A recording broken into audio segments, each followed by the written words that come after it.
Trump ಅವರು ಅಮೆರಿಕಾಗಿಂತ superior country ಈ world ಅಲ್ಲೇ ಯಾವ್ದು ಇಲ್ಲ ಅಂತ ಹೇಳ್ಬಿಟ್ಟು ಪ್ರೂವ್ ಮಾಡೋದಕ್ಕೆ ಇದೆಲ್ಲ ಮಾಡ್ತಾ ಇದಾರ.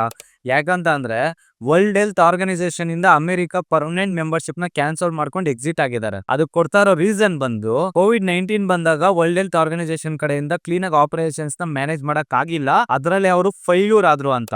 ಸೊ ನಮ್ಗೆ ವರ್ಲ್ಡ್ ಹೆಲ್ತ್ ಆರ್ಗನೈಸೇಷನ್ ಅಂತ ಮಿಡ್ಲ್ ಮ್ಯಾನ್ ನಮಗ್ ಬೇಕಾಗಿಲ್ಲ, ನಾವು ಬೇರೆ ಕಂಟ್ರೀಸ್ ಜೊತೆ ಡೈರೆಕ್ಟ್ ಟೈ ಅಪ್ ಆಗ್ತೀವಿ ಅಂತ ಹೇಳ್ತಾ ಇದಾರೆ. ಸೊ ಇದರಿಂದ ವರ್ಲ್ಡ್ ಹೆಲ್ತ್ ಆರ್ಗನೈಸೇಷನ್ ಕಂಪ್ಲೀಟ್ ಆಗಿ ಸ್ಟಾಪ್ ಆಗ್ಬಿಡುತ್ತಾ ಅಂತಂದ್ರೆ ಇಲ್ಲ. ಯಾಕಂತಂದ್ರೆ ವರ್ಲ್ಡ್ ಅಲ್ಲಿ ಇರುವಂತ ಆಲ್ಮೋಸ್ಟ್ ಎಲ್ಲಾ ಕಂಟ್ರೀಸ್ ಕೂಡ ಈ ವರ್ಲ್ಡ್ ಹೆಲ್ತ್ ಆರ್ಗನೈಸೇಷನ್ ಅಲ್ಲಿ ಮೆಂಬರ್ಶಿಪ್ ನ ಹೋಲ್ಡ್ ಮಾಡ್ತಾ ಇದಾರೆ. ಆದ್ರೆ WHO ಗೆ ಅಮೆರಿಕ ಬಂದು ಒಂದು ಮೇಜರ್ ಫಂಡರ್ ಆಗಿರೋದ್ರಿಂದ ಈಗ ಅಮೆರಿಕ ಮೆಂಬರ್ಶಿಪ್ ನ ಕ್ಯಾನ್ಸಲ್ ಮಾಡ್ಕೊಂಡು ಹೊರಗಡೆ ಹೋಗ್ತಾ ಇರೋದಕ್ಕೆ ಅದರಿಂದ ಆಟೋಮೆಟಿಕ್ಲಿ WHO ಗೆ ಇಂಪ್ಯಾಕ್ಟ್ ಇರುತ್ತೆ.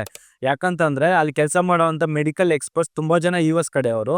ಅದ್ರ ಜೊತೆಗೆ WHO ಗೆ ರಿಸರ್ಚ್ ಅಲ್ಲಿ ಮತ್ತೆ ಡೇಟಾ ಕಲೆಕ್ಷನ್ ಅಲ್ಲಿ ಅಮೆರಿಕ ತುಂಬಾ ಹೆಲ್ಪ್ ಮಾಡ್ತಾ ಇತ್ತು, ಮತ್ತೆ ತುಂಬಾ ಫಂಡ್ಸ್ ಕೂಡ ಪ್ರೊವೈಡ್ ಮಾಡ್ತಾ ಇತ್ತು. ಇದರಲ್ಲಿ ಇನ್ನೊಂದು ವಿಷಯ ಏನಂತ ಅಂದ್ರೆ ಲಾಸ್ಟ್ 2024 ಇಂದ 25 ಗೆ ಏನ್ ಫಂಡ್ಸ್ ಅಮೆರಿಕ ಕಡೆಯಿಂದ WHO ಗೆ ಹೋಗ್ಬೇಕಿತ್ತು ಅದನ್ನ ಕೂಡ ಕೊಡಲ್ಲ ಅಂತ ಹೇಳ್ತಾ ಇದ್ದಾರೆ. US ಅಫಿಷಿಯಲ್ಸ್ ಡೈರೆಕ್ಟ್ ಆಗಿ ಹೇಳ್ತಾ ಇದ್ದಾರೆ, ನಾವು WHO ಗೆ ತುಂಬಾ ಟ್ರಿಲಿಯನ್ಸ್ ಆಫ್ ಅಮೌಂಟ್ ನ ಕೊಟ್ಟಿದೀವಿ, ಡೋನರ್ ಆಗಿ ಪ್ರೊವೈಡ್ ಮಾಡಿದ್ದೀವಿ. ಇವಾಗ ಏನ್ ಪೆಂಡಿಂಗ್ ಇದೆ ಅಮೌಂಟ್ ಆಲ್ಮೋಸ್ಟ್ 133 ಮಿಲಿಯನ್ ಗಿಂತ ಜಾಸ್ತಿ ಅಮೌಂಟ್ ಈಗ ಅಮೆರಿಕ ಅವರು WHO ಗೆ ಪೆಂಡಿಂಗ್ ಇಟ್ಕೊಂಡಿದ್ದಾರೆ.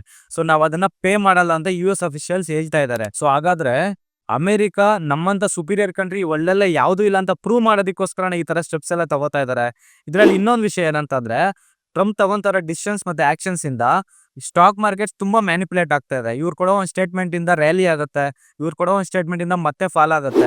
ಇವತ್ತಿಗೂ ಇಂಡಿಯಾ ಮತ್ತೆ US ಟ್ರೇಡ್ ಇನ್ನೂ ಕಂಪ್ಲೀಟ್ ಆಗಿಲ್ಲ, ಇವತ್ತಿಗೂ ಅದು ಪೆಂಡಿಂಗ್ ಅಲ್ಲೇ ಇದೆ. ರೀಸೆಂಟ್ ಆಗಿ ಕಂಪ್ಲೀಟ್ ಆಗುತ್ತೆ, ರೀಸೆಂಟ್ ಆಗಿ ಕಂಪ್ಲೀಟ್ ಮಾಡ್ತೀವಿ ಅಂತ ಹೇಳ್ತಾ ಇದಾರೆ ಹೊರತು ಇವತ್ತವರೆಗೂ ಅದು ಒಂದು ಫೈನಲ್ ಡಿಸಿಷನ್ ಬಂದಿಲ್ಲ. ಸೊ ಇದೇ ತರ ಜಿಯೋ ಪಾಲಿಟಿಕ್ಸ್ ಅಲ್ಲಿ ಏನೇ ಕಾನ್ಫ್ಲಿಕ್ಟ್ಸ್ ನಡೆದ್ರು ಮತ್ತೆ ಸ್ಟಾಕ್ ಮಾರ್ಕೆಟ್ ಬಗ್ಗೆ, ಫೈನಾನ್ಸ್ ಬಗ್ಗೆ ಒಂದು ಶಾರ್ಟ್ ವಿಡಿಯೋಸ್ ನ ಮಾಡಿ ನಿಮ್ ಮುಂದೆ ತರುವಂತ ಪ್ರಯತ್ನ ಪಡ್ತಾ ಇದೀವಿ.